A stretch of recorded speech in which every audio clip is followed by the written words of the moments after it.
I think with us, we really sold the why behind the process. We had a lot of fear in our organization from from people who had worked at past companies where they tried to roll something out like this and it failed, or it, kind of faded away. And that was one thing our CEO really wanted to avoid. So that's why the rollout process was so long. So we sold them on, where this is going to take us. This is going to take us to the next level as a company. This is going to break down silos between departments. This will help us make sure all of our priorities are aligned together. And showing them what it meant for their specific role and how it would help them in their day-to-day, I think really got the team behind it. It also gives them a voice. It gives your management team in particular a real voice in the organization on how to grow it. So when you're doing your strategy sessions on your quarterly basis, their voice is in the mix. And when you're doing the daily huddles, everybody, all your team leaders are in that meeting knowing what other people are going through or need help on. And it really helps out. So it doesn't come easy. We've had some partners over the years in different businesses that didn't necessarily buy in, but you've got to stick to it. And once you do, the more they'll see the results relatively quick. That to me is the number one thing, is when you take all levels of the organization and you flatten it out and everybody has a chance for input. If that's what everybody agrees on, don't you leave this planning session and then start back talking, well, that's not what I wanted. That's what the team decided. Right. And it's funny. People who don't want to be on the part of the team, they'll graciously excuse themselves, not because of anything that was said. They realize that team's going places and I need to get behind it or get off the train. We had some of the naysayers from the very beginning. We were very transparent in saying that this is not a one-time meeting that we're going to walk away from and that we're not going to continue this from day to day, week to week, month to month. This is something that we're going to do, and we're going to do it over the next 12 months. We've been following up with people throughout this process, and some of the feedback I think I've shared with Andy. We had a meeting recently after a huddle, and I just asked people, I said, I want you to open up. Tell me what you really think about Rockefeller Habits and what we're doing. And our company was struggling with culture. Some of you have heard about Jack Daly. He talks about, do you have a culture by design or do you have a culture by default? We had one by default. We had a lot of growth, a lot of new people join our team, and we were struggling. They have since told me, because I just didn't know what they thought. It was for us a non-negotiable. We are going to do this. And I've been told by multiple people, this is the single most important thing that you've done for your company since I've worked here over the last 8 years.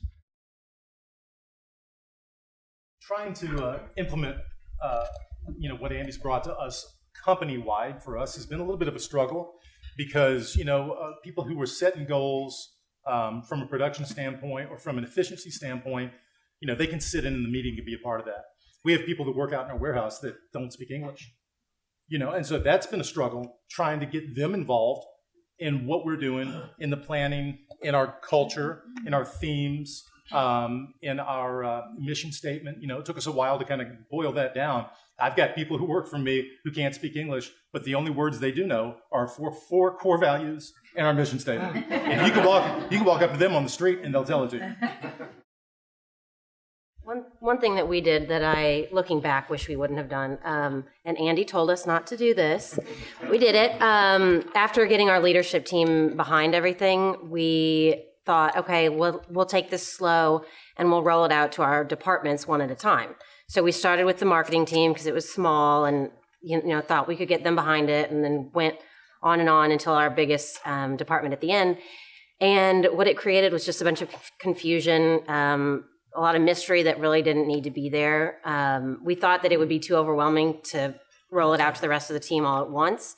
But looking back, I think that would have helped get everyone on board from the get-go instead of just confusion. It's not about the destination. When you begin this, you finally realize the exciting part is I'm always on a journey towards my destination, and how I'll change and how it's going to change, how it's going to change me, it's going to change the company, it's going to change the way we serve our clients or customers. It's exciting. Just don't think you've ever arrived. Just enjoy the journey.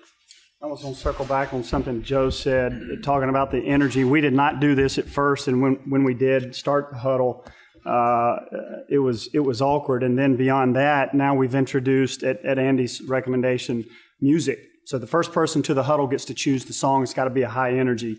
And I can hear it down the hall. I mean, it's blaring. It's past. It's Could be rap, could be 80s rock. They get to choose what it is. But it's the energy that gets us going. Ours is at 10:55 every single day. And in some ways, it's the thing I look forward to the absolute most.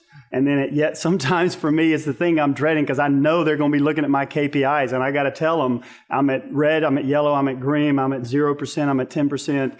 And they're holding me accountable to them. So I got to be prepared. What's funny, when we started doing the quarterly planning sessions, it was just 3 partners and Andy. And now we keep inviting more and more people to the party because they get more out of it. And just like they were saying, if they're able to play a part in setting their own goals and they take ownership of that, we don't have to tell them what to do on a daily basis. We're about 90 people. We don't have the entire company in one huddle. It's just too much. So we have, everybody does, however, participate in a daily huddle. Some 2, no more than 3. What I think will be interesting is if you did one team, how that team begins to go, you're dealing with that? Yeah. Oh, wait a minute. I thought that was taken care of. Yeah. Hiccup. Let's work it out. It's funny how when I start understanding somebody else, the world becomes a smaller place and I can support you in your success so you can get it over here and we get over there. Could not imagine running a company without something like this. It will cut the amount of time that you're trying to figure out what people are doing. Your accountability of every single, we've gotten to a point right now where every single line item on our P&L is assigned to someone. They're responsible. Some people are responsible for more than others. But literally, gas. Just literally every line item, there's someone that's watching that. So it gives you the ability to basically work on your business. We put this process in at work, but when you realize you're a better person outside of work, because you realize I'm not going to put my family as a second rock. They're going to be a first rock. And so when I catch myself making excuses of why I'm not doing this or that, you begin to, let's get our priorities and let's deliver. Seriously, it's changed my entire mindset and made me, just as a person, incredibly more productive. When we started, it was myself and my partner. I was mostly responsible for sales. He was mostly responsible for operations. And my role and my responsibility has changed significantly over the past 15 years. And I've struggled with what that was. I've struggled with letting go of things that I used to do. And I feel like this has given me a better understanding of what my job is today. That I actually have KPIs that I know that I'm focusing on, that I have agreed to, the company has agreed to, about what's most important. Because before, I was being the salesperson, or I was being the sales manager, or I was the technology consultant. I was, and today I've got people that are doing that, and I've had a hard time letting go and trusting that they're doing a job. Now I see that they're not only doing my job, but they're doing better than what I did. They're being held accountable to agreed upon KPIs, and I also know better what my job is. And it's not perfect. I don't think anybody in here on this panel would tell you that we're going to go back and everything runs as smooth as glass. We still have bumps and struggles, and we're still perfecting it and see it taking several more years before we have it running very, very, very smooth. But it's made, we've come a long ways, and it's made a huge impact in our organization for sure. We took 2 days, just our executive team, and we didn't have, for the first 13 and a half years, we didn't have, a purpose, core values, mission statement. So we worked with someone, just with the executive team. We really got those down somewhat, and then Andy, as we started the process with him, he helped us refine those. Same kind of things, JT. We had all this very polished, almost kind of marketing schmuck stuff that was just, you'd put on your website or on marketing brochures. It wasn't real. It didn't represent who we are. But we took what was important out of that and put it in our terms. And Andy helped us with that. He was like, look, this is not you guys, right? This is heart to heart. Who are you guys? Who represents the core of who you are? So he helped us refine it. We just started our huddles. We just dove right in and we said we're going to do it. Initially, we were only doing huddles 3 days a week, and then Andy was like, no, that didn't work, 5 days a week. And we're like, oh my gosh, 5 days a week.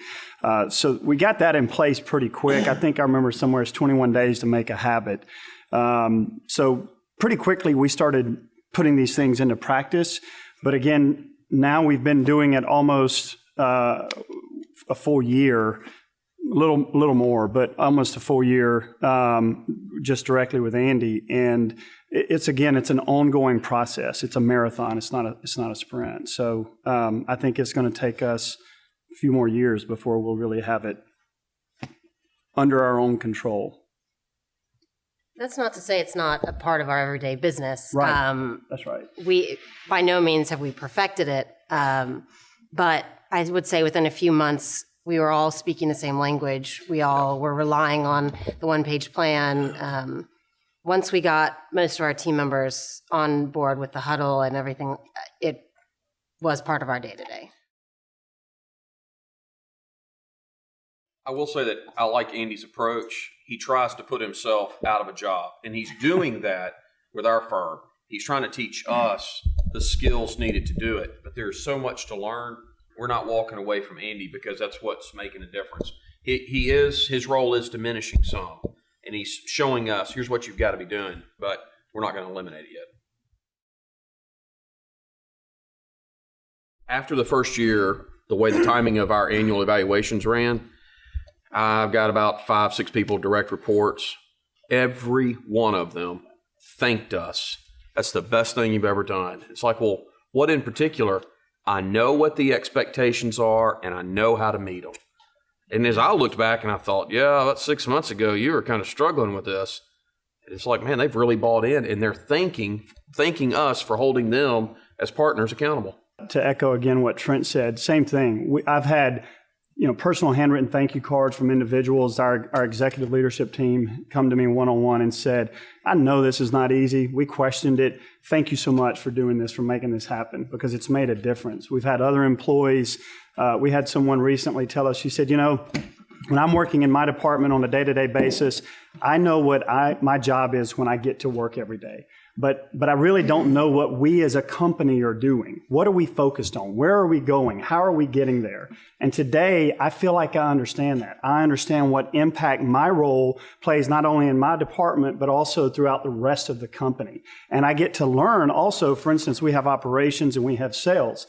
We always have these battles between sales and operations. And through this process, which I think is fairly typical, but through this process, they've identified and said, we got us a better understanding of some of the struggles and things that the sales guys, by having transparency through their KPIs that they're working towards, they're not just out on the golf course and buying beers and drinks for happy hour. They have things that they're having to work with. So it's been embraced and greatly appreciated.